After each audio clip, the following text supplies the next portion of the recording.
What if Taylor Swift is Lavender Brown? Just came and became a pop star in the Muggle world. Except that we know that she was not the popular girl, and the popular girls made fun of her. Yeah, that's the only reason why she's not a fictional character from Harry Potter who transitioned into the Muggle world. Everything else seems reasonable. You are listening to AP Taylor Swift, the podcast for Swifties who are all about the lyrics. We're your hosts. I'm Jenn. I'm Maansi. And I'm Jodi. And we are your unofficial professors of Taylor Swift.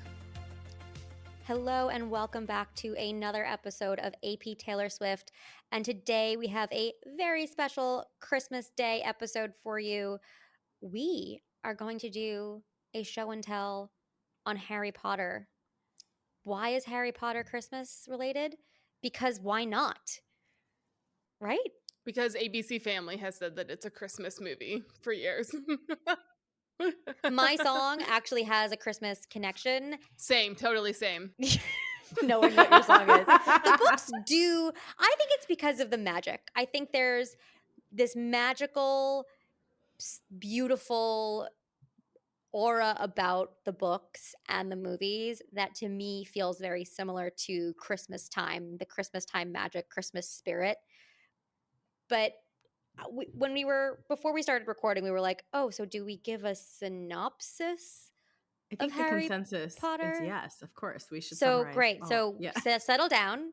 This will be a 7-day long episode with live dramatic reenactments. Yeah, I think it's interesting at the Christmas thing. We've talked about this once in the past because it kind of should be Halloween. They drink pumpkin juice. They are witches. They brew potions. Like, I don't know. It feels like there are ghosts that are like actual main characters who are very important to the plot. There's a headless hunt. And every year on Halloween, something important happens, like trolls in the dungeon. Trolls in the dungeon. Synopsis. In the 90s, there was this literary series written by a little woman in Scotland. 7 books based on lore. It starts off on Privet Drive one day when Mr. and Mrs. Dursley. No, I'm just kidding. Okay, yeah. We're not giving a synopsis. Obviously, everybody knows Harry Potter. If you don't know Harry Potter, join us next week. This might not be the one for you. We have brought up Harry Potter. We bring it up all the time because we're peak millennial. These are the things we grew up with. It's similar to musicals. So why not? It's a work of literature, and our job is to find literary works and draw parallels. So let's do it. Let's figure it out. I feel like we should acknowledge the J.K. Rowling of it all slightly as pretty outspoken feminists over here and intersectional feminism. If you decided to never read anything where you didn't agree with the author 100%, you could not read anything. That is the reality. And you certainly couldn't read anything that was written more than like 40 years ago. So my 2 cents, find what you're comfortable with. My personal stance, I try not to give any money to J.K. Rowling. I really want to play the new Harry Potter video game. I'm waiting to buy it used. I lost my copy of the 7th book. I'm going to buy it used. So I personally want to enjoy the art, come at it with a critical lens, knowing that someone who has different views than me wrote it, and I want to make sure none of that is like getting through to me. And then I just make sure as much as I can, I'm not giving money to that creator personally. It's not going to change the world, but it's the line I can be comfortable with because all art is created by problematic people because all people are problematic. So that's my 2 cents on it.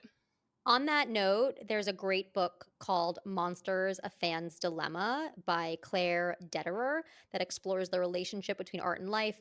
It's a hybrid of memoir and cultural criticism that considers how to balance revulsion at an artist's misdeeds with a love for their work. And it goes into, artists, filmmakers, authors who did pretty terrible things, yet, we still love, respect, or revere their work. And how do you balance that? And I just wanted to mention that because I think there's something very similar here with Harry Potter, where this is a beloved work with a controversial, troublesome, problematic author. And how do you balance those things? Yeah, and also just take Twitter away from people who use it too often, Amen. These books have given an entire generation a lot of their moral compass in many ways, regardless of where you fall on various social issues. A lot of people grew up with these books, and it has really amazing lessons and really amazing stories. And I do think it's hard. I think it takes some of the excitement and enthusiasm out of a series that people love. But I like the idea of just like, we're figuring it out. We're complicated. We're people. We're humans. We can still love the work. There can be gray areas. Let's get into it. Yeah. Because I think we could make every song about Harry Potter. And in fact, so far, I believe we have for the most part. I actually pulled up her most played songs on Spotify and I landed on Look What You Made Me Do, which was obviously came out on Reputation in 2017. Several writers, so bear with me. It was written by Fred Fairbrass, Taylor Swift, Jack Antonoff, Rob Manzoli, and Richard Fairbrass. So I started reading the lyrics. I'm just going to read some lyrics to you. I don't like your little games, don't like your tilted stage, the role you made me of the play, no, I don't like you. We're going to scroll down. I got smarter, I got harder in the nick of time. I rose up from the dead, I do it all the time. I got a list of names and yours is in red underlined. And then going down to, I don't trust nobody, nobody trusts me. I'll be the actress starring in your bad dreams.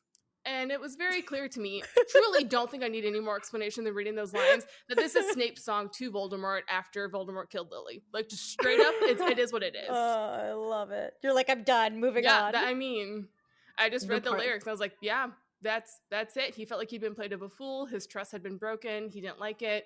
Voldemort's name immediately got on a list, red underline. Voldemort and Snape's 9 pretty much made him turn coat and go against him and play a fundamental role. I am not a Snape defender. For the record, I don't think bullying children is ever an acceptable thing. But from the relationship between Snape and Voldemort, he did turn coat. He did have a very key role in undermining Voldemort. I don't trust nobody, nobody trusts me. That's literally Snape in the entire book. Only 2 people actually trust him, and it's Voldemort and Dumbledore, and one of them was wrong. So it's Snape's song. It pretty much is. The part that tickles me the most about this choice is the moment in the song when Taylor goes, ooh, look what you made me do. Oh yeah, there's so many like Snape dancing things I've seen on Instagram that I'm like, yeah, just throw this song behind it and we're good to go. It's giving I'm too sexy for my shirt, Snape. Exactly. Do you guys remember that video? Yes, I do. No, I'm on a different part of the internet than you two. We've established. I love this, but then could it also be Voldemort? To who? To Harry. Like, honey, I rose up from the dead. I do it all the time. I got a list of names and yours is in red underlined. Oh my God, it gets better. It's just so good. I don't like your kingdom keys. They once belonged to me, right? Like, Voldemort used to be the name that everybody was saying, and now it's all Harry Potter, Harry Potter. Yes, I would argue, I see your point. Here's my counterpoint.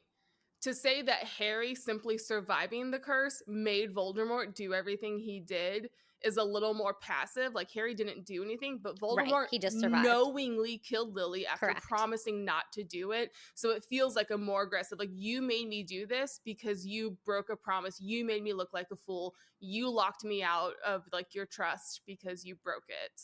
Yeah. Yeah, the I don't trust nobody and nobody trusts me It's Snape. is very Snape. You could argue that the prophecy made Voldemort do it. Yeah. Because that is more of an attack on him, even though Harry had nothing to do with it. I like this, like, who else could this song be about kind of thing, because one of the things that I loved so much about Harry Potter and about any great book is that the characters are always so complex and well developed in such a story.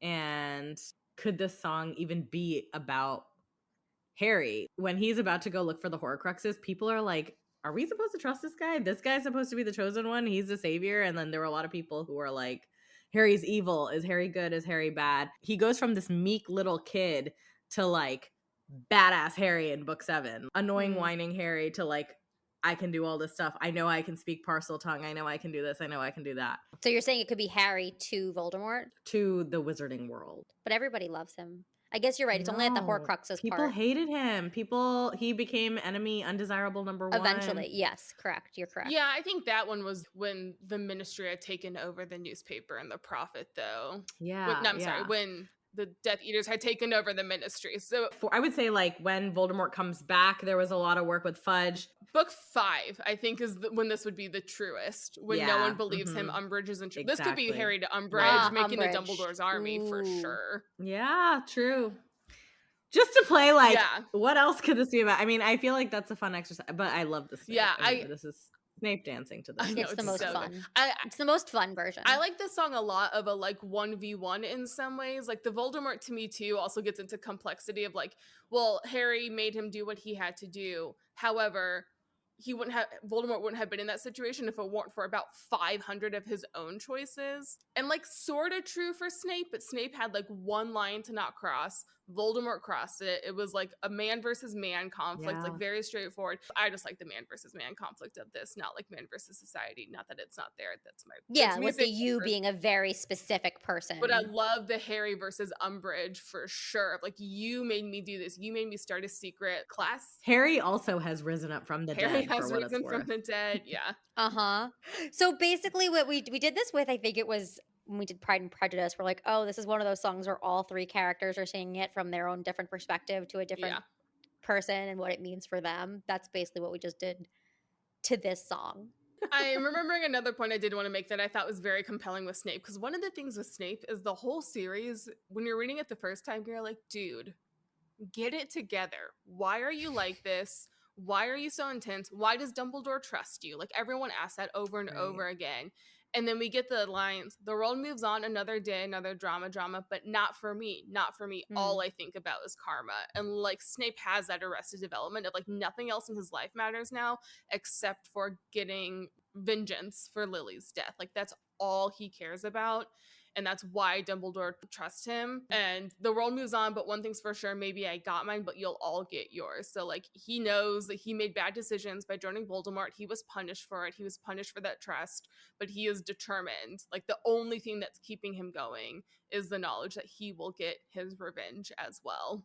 Talking about the book specifically for a second, I really do like the fact you brought up the I don't trust nobody and nobody trusts me. And I think the fact that there were only two people who trusted him, Voldemort and Dumbledore, and one person was right. That was always an amazing idea in the book. All you have is his word. How could Voldemort have trusted him so much?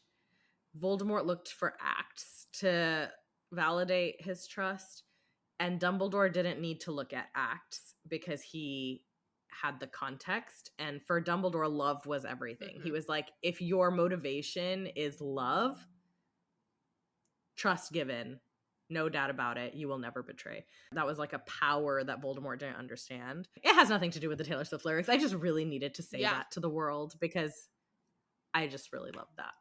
One of the core parts of the whole series, Voldemort, he ignores love and he ignores smaller, less powerful things. Like he doesn't understand the power of it. That definitely is part of it. Of like Voldemort knew Snape loved Lily, but in his mind, he devalued that and was like, "Oh, you'll move on. Love's not that big of a deal." And Snape is like, "The world moves on. Another day, another drama. Not for me. Not for me. All I think about is karma."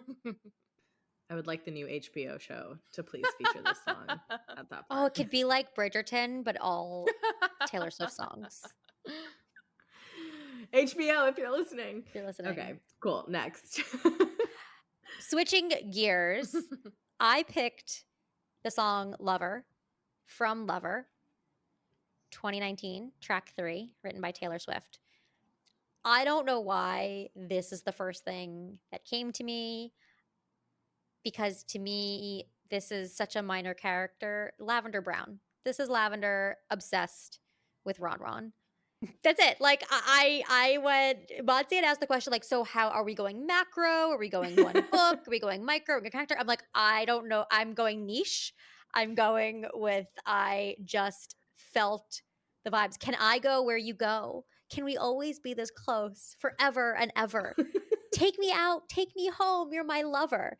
Right? Like just this saccharine, like it's infatuation versus love. So I think what's interesting about my choice is it flips Lover for me from this endearing, I'm in love with you, you're my person type of song to this obsession, unrequited obsession song.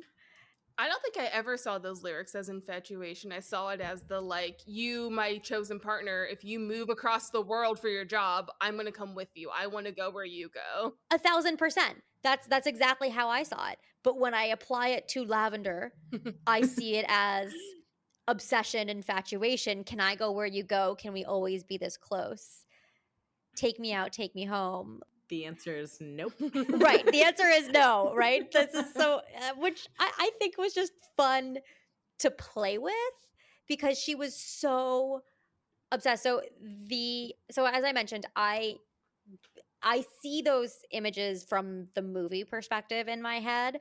But then I went back to the book and was like, wait, what part of the book is this in? Is there something within the book that would give me this sense? And actually, the section that I found, there's a lot. Yes, there's absolutely a lot. But there was one in particular that I found that I thought did a good job of specifically tying the book to this song because it's in Harry Potter and the Half-Blood Prince, book 6.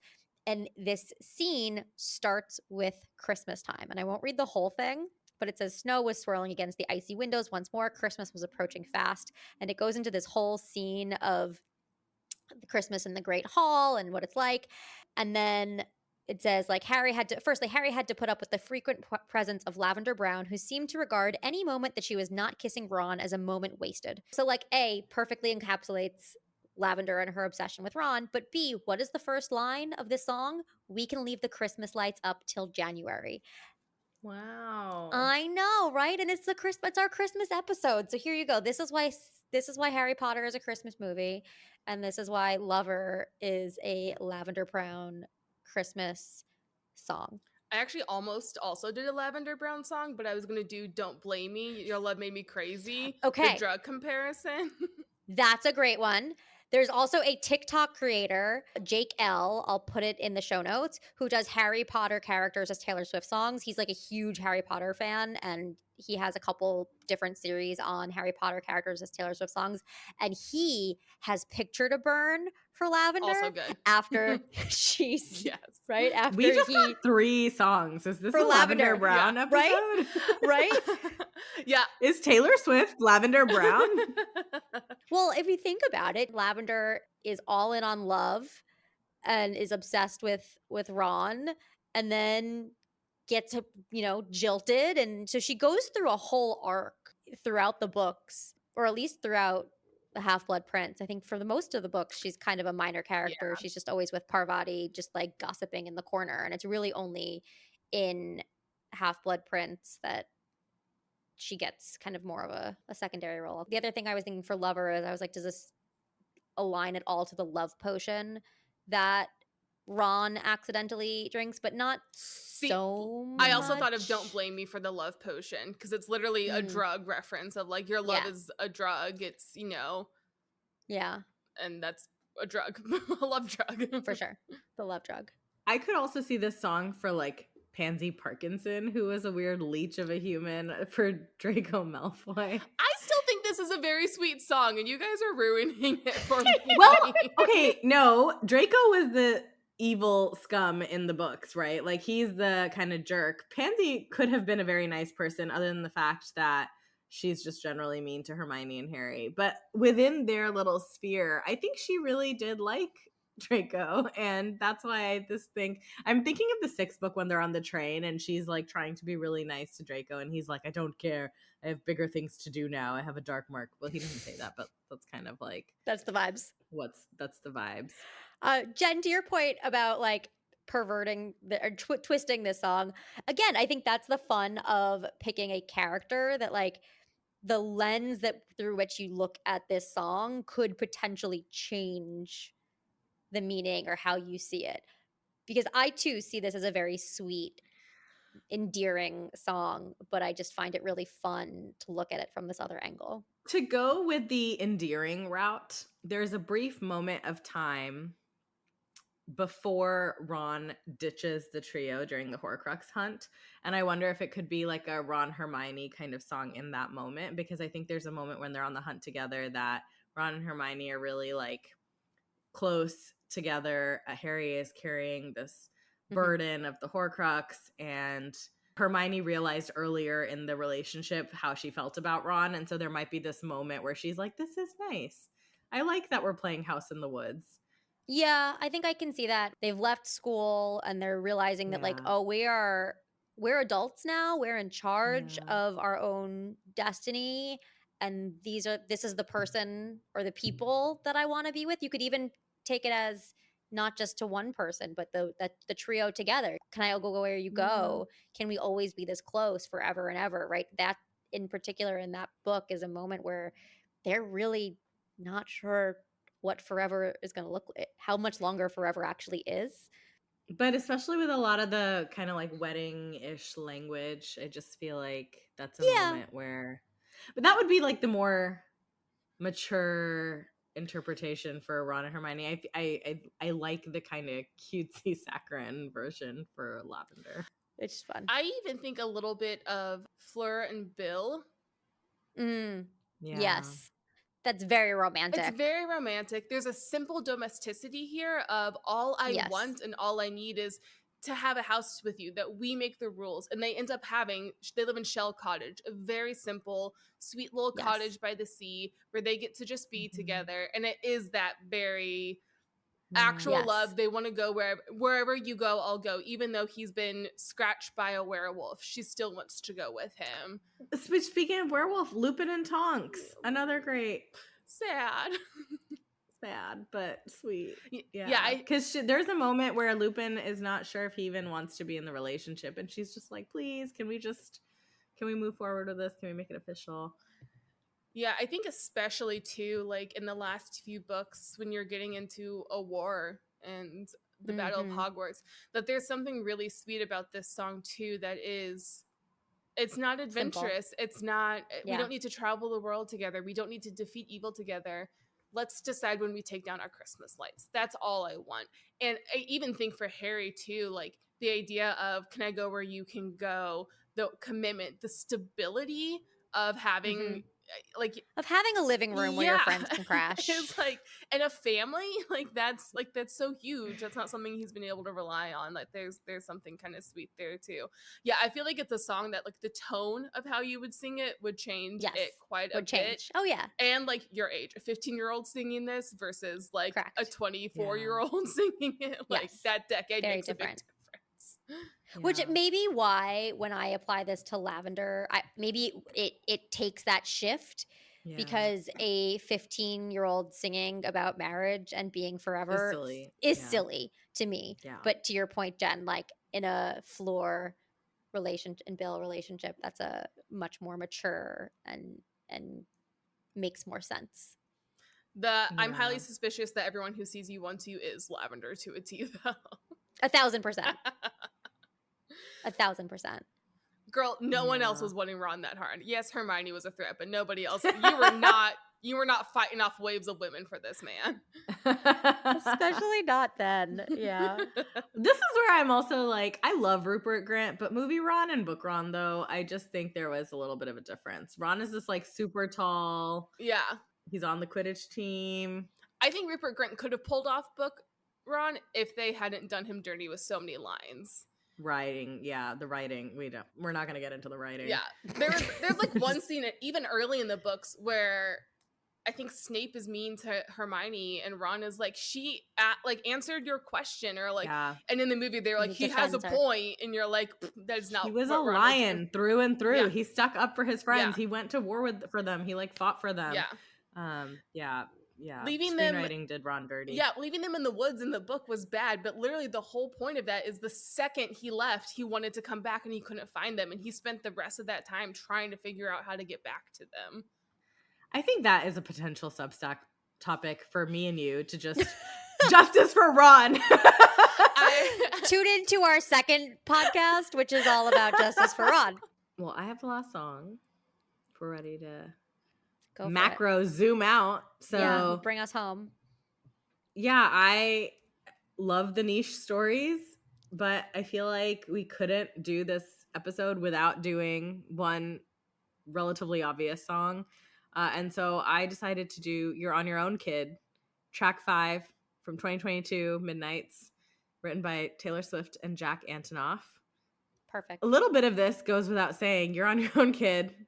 Harry Potter is about a boy orphan, abandoned with his aunt and uncle who hate him and lives under the stairs and has to defeat the most evilest wizard of their time on his own. It has to be him and Voldermort at the end of it. So I think there's this arc in the music, the way that the music builds, this song is all about listing out small moments from a character's lifetime, ultimately culminating in this epiphany that you're on your own, kid, and you always have been.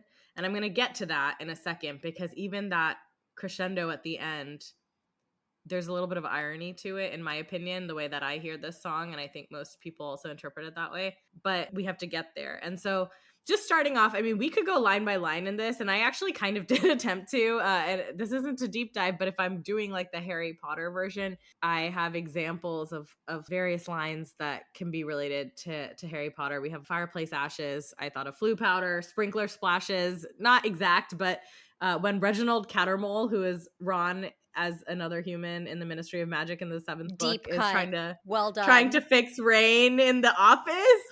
They've love gone through some shit. It's a like brief moment of humor in a very dark book. Yeah. I waited ages to see you there. I searched the party of better bodies just to learn that you never cared. I got this flash of Harry coming out of Snape's memories at the very last book, only to realize that he's been kind of raised like a pig for slaughter. Dumbledore was just preparing him for the reality that he would have to die, essentially, as the final Horcrux. I see the Great Escape. There's a breakout from Gringotts. So Long Daisy May is not a direct reference, but Harry has to say goodbye to his love interest, Ginny, when he goes on the adventure. Writing in my room, there's Tom Riddle's diary. I play songs in the parking lot, I'll run away. I'm thinking about Harry in Muggle London, where he's just killing time, like waiting for his real destiny, and eventually escapes back to Hogwarts to go do what he was born to do. Flashes of memories from all 7 of these books, to me, culminate in that moment at the very, very end, when he has just seen these memories from Snape. He is walking into the forest to turn himself into Voldemort. It's that eye open at the close moment when he kisses a snitch and he sees his parents there, and Sirius and Lupin, and he's just realizing, like, this is kind of the moment that his entire life has come to. This is a moment that the entire series has come to. And I think when you hear this song, I don't know if you all feel this way, tell me if you do, but what I think of is all of the building moments are lonely, but that crescendo through the bridge and to the end, it's this realization that even though you have been on your own, that doesn't necessarily mean that you have been alone. Mm-hmm. And I get these flashes of just the community and all the people who supported him through that. And this idea that you're saying that you're on your own, you've always been that way, but nobody gets to any place of importance by themselves. And so even though he's been on his own, there's been a whole community of people that have gotten him there. And that's kind of the irony, is that you feel the gravity in the music. There's enough pauses in the music to really make you kind of almost get these visuals of flashes and really think and reflect. And even though he's gone through this ridiculous journey over so many years to get him to this point, at a moment where he's about to die, he is sacrificing himself for the wizarding world, for that community, for all his friends, for everybody he loves. And it's this idea that even though he's been on his own all along, he's never really been alone, because he's had this massive, massive family. Yeah, it's like dealing with the complexity of both. Of even the song, just in general, you have people, you have community. Make the friendship bracelets, take the moment and taste it. However, that community still can't live your life for you. Your life, you're still on your own for that. Harry still had to be the sacrifice. No one else could, no matter how much people loved him, no one could do that for him. But he couldn't have gotten there without those people either. Like, to make it a work thing, I need my coworkers if I ever want to get promoted, but I also can't get promoted if I also don't take responsibility and do what I need to do to get promoted. You know, like, there's the dichotomy between the two. You have both. I also love the way you wove different memories throughout this song, because memory plays such an important role in this series. You have literally like the pensive, where they're taking people, like storing of memories is important, and that plays a pivotal role throughout all of the books. And the role of, you know, Harry's flashbacks that he has of his actual memories, but then also these opportunities that he gets to see his parents through other people's memories or through the mirror, right? There's in the room of requirement. There are all like memory plays such an important role in the book. And so I think this song, to your point, Maansi, does a really good job of turning those memories into a story, Yeah. which I love. I thought that was it's a really great comparison.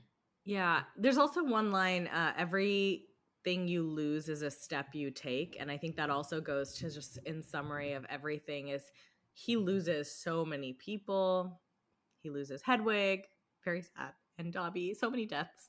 And, he loses so many things, but it's a step to move forward. And there's that literal part of it, which is, in the end, it has to be him. It has to be him to defeat Voldemort. No one else could do this for him. He had to do it. He has to be brave. But there's that ironic piece of it, is that he's always been on his own, but he's never been alone. So in fact, the ghosts of his parents are right there with him. The ghost of Sirius and Remus, the people he cares the most at that moment with the resurrection stone, they're right there. And this idea that he's always had the closest friends, community, he's had so many good memories.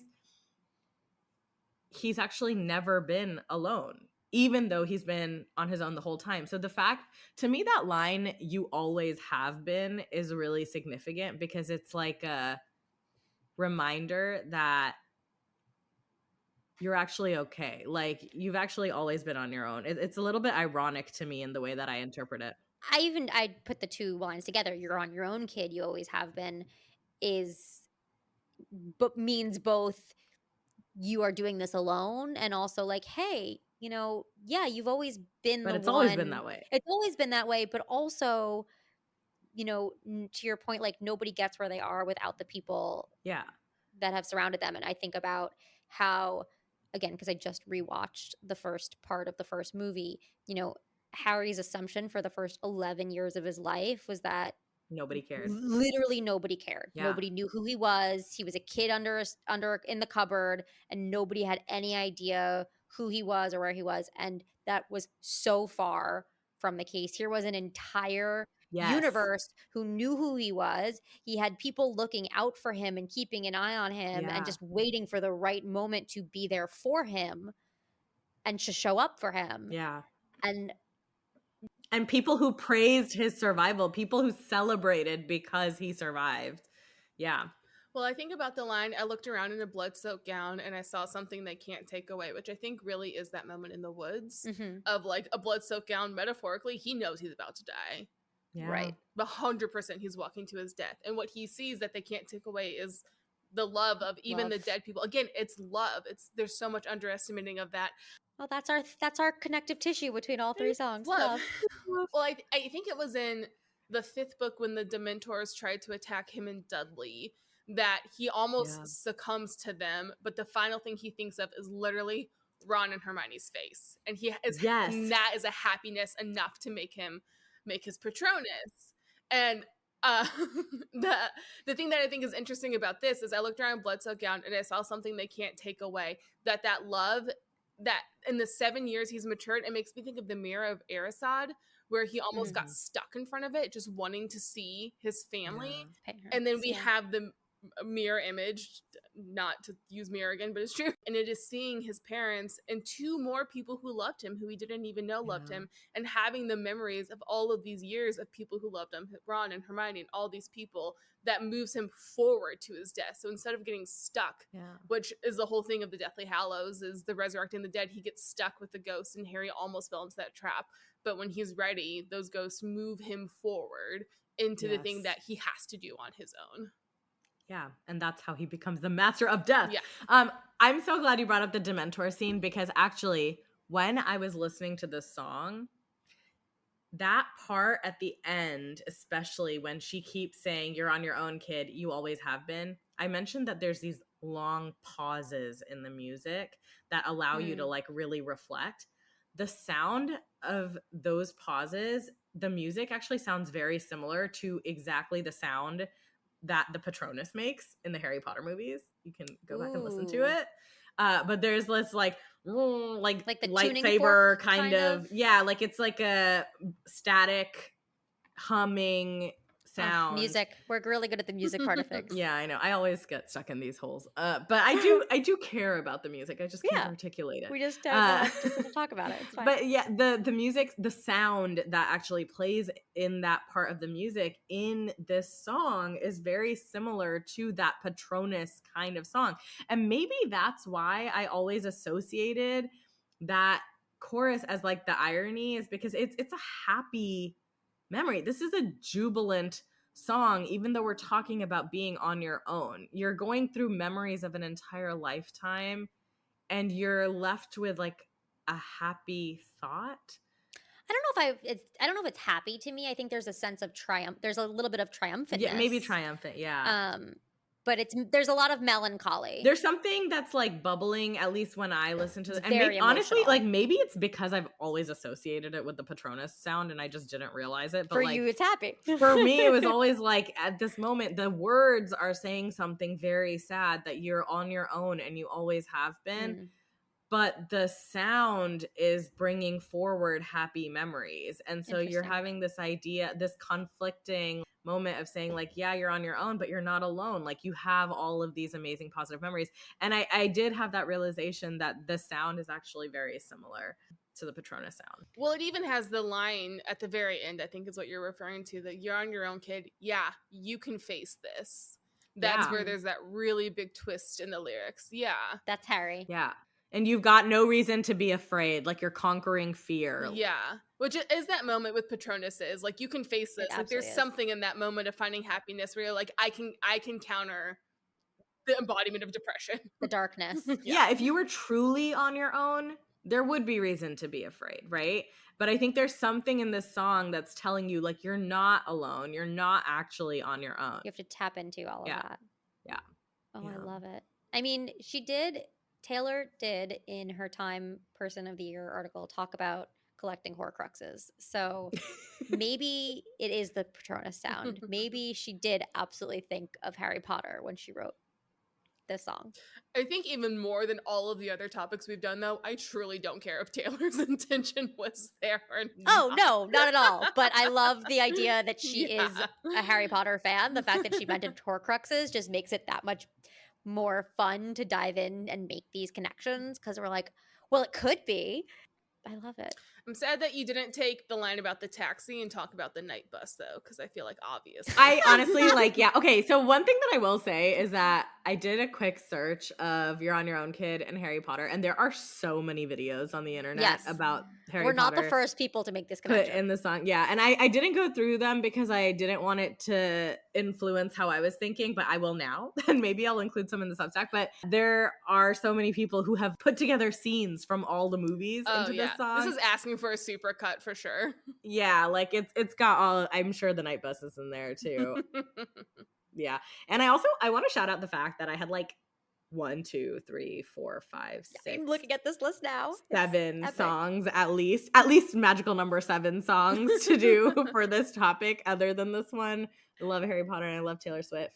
But the closest one that I came to doing was Everything Has Changed, as a moment when James first met Lily and also when the Golden Trio meets. So just mull on that. If you guys have any song connections to Harry Potter, I would love to hear it, but maybe I'll go into the Substack and just drop a bunch more. Can we do a few like honorable mentions? Yeah, because I had one that was not worth a full conversation, but I want to also throw out there. I did something bad. Hermione slapping Draco. Oh, why did it feel so good? Also, when she sends the birds at Ron. Hermione's a terrifying character when you think about it.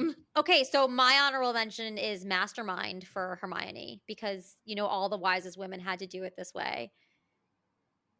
If you fail to plan, you plan to fail. Like, that is Hermione. She is a mastermind.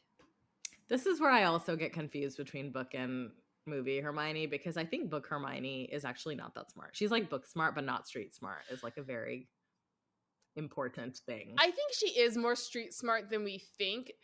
I read a fanfic that had a really good line about Hermione, and it was something about her being like morally gray in whatever direction she thought was right, where like she's politician. kind of, but like she brewed a polyjuice potion in her second year, which was not legal, but she did it because that is book smart though, right? Yeah, like but she is a genius. But she is book smart, but like, oh, you're saying she broke the rules. She broke the rules. Like, If she was just book smart, she wouldn't break the rules. Right. She would, I'm going to bed before either of you come up with another clever idea to get us killed or worse, expelled. I think she loves being a rebel. I'm not denying that at all. I just don't think she's that brilliant at the street smart stuff. Like when the devil's snare thing is happening, she was like panicking, right? Like in the books. Because Harry tells her, he was like, Hermione, you're a witch. And she's like, oh yeah, it's like one of the funniest things. But she actually straight up forgets. So in the books, it's light that gets rid of devil's snare. And she's like trying to remember. She's like, but there's no light. And Harry's like, are you a witch? You have a not? wand. Yeah. And like, she's also like 13 then. yes. But I'm saying that in the books, there's a lot of moments where she will panic in real life. And Ron and Harry are actually the ones that pull her out of it because she's crazy smart, but she's not street Can't apply smart. It in the real world necessarily. Yeah, exactly. Whereas Ron is actually like the chess master, the strategist in the war. He's like, we're going to go here, we're going to position. And that's just lost in the movie. So this is where it gets like very confusing between the two. But I do think towards the end of the books though, Hermione does get more street smart because she has that bag that she like makes really big. She's got everything. Yeah, but she freezes in the Ministry, and she freezes as Bellatrix when they try to break into Gringotts. She freezes. Yeah, I don't think that means that she's not. Is freezing the sign of not being street smart? I was just gonna say she's human. She panics. Okay, she's human. She panics. Yeah. Yeah, I don't know. I don't disagree with you. I just Mastermind does also work for Ron. I know there are Ron haters out there, but Ron is also shockingly good at fortune telling. Yes. Like there's if you go back through and you start reading it and thinking about it, like a lot of the stuff he does in their divination class comes true. He just has a weird kind of knack for it seems like he says that Harry's gonna suffer but be happy about it. Harry suffers and he's happy about it. There's like a lot of he kind of has a knack for that divination. He is the chess master, he is the strategist. He's just a teenage boy, so he also sucks. Yeah. Ugh. Yeah. But that's not his fault. What teenage boy doesn't suck a little bit? I also had all you had to do was stay for when Ron leaves the trio. Yeah, that's and a good one. leaves the hut. Yeah. Hey, I love all you that. had to do was stay. Yeah. And that's how you get the girl from when Ron comes back after ditching him. He has like a whole strategy. He's like, and that's how it works. That's how you get the girl. And then you say, I want you for better or for worse or for better. I would wait forever and ever. Broke your heart. I'll put it back together. I'm going to write about it. It's fine. There's a lot of songs. Give me your recommend. What else? What? Yeah. This is going to be the most epic Substack ever. I want to hear other people's ideas. So. The only other honorable mention that we've discussed on a past episode, so I don't remember which one, but is Who's Afraid of the Little Me for Jenny, because she's tiny, but actually really terrifying and really powerful. Yes. Bat Bogey Hex. Also Molly Weasley, like the moment in the Battle of Hogwarts where she's like, that's my daughter, you bitch, and she just sends a curse spell right into Bellatrix's chest, and you're like, all right, get it, Molly, I guess. Not what I expected, but she was very powerful. Random thing, Taylor also uses green eyes a lot in her music. Is one thing that I realized. It came up in Everything Has Changed.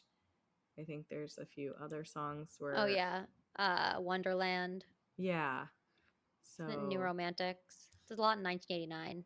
We could take all of those songs and it's just an unhinged Snape who thinks that things are going well with Lily. Bad Blood would be great. Oh my god. I mean, I Knew You Were Trouble is like Dumbledore walking in to meet Tom Riddle at the orphanage. Ooh, this is fun. I should just pick a random song and you guys can tell me what scene Can it is. Can we play the wheel game that we played one time? Yeah, like, okay, wait. I'm going to do it. Ready?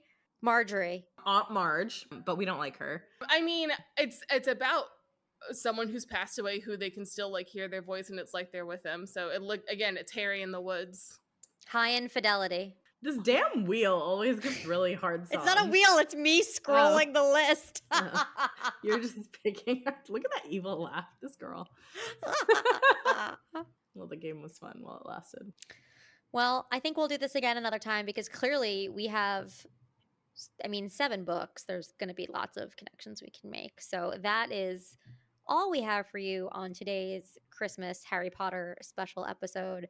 Join us next time as we maybe we just keep doing Harry Potter, or maybe we pick another topic and deep dive and overanalyze another song right here on AP Taylor Swift. That's all we have for you today on AP Taylor Swift. Be sure to rate and review us on your favorite podcast app.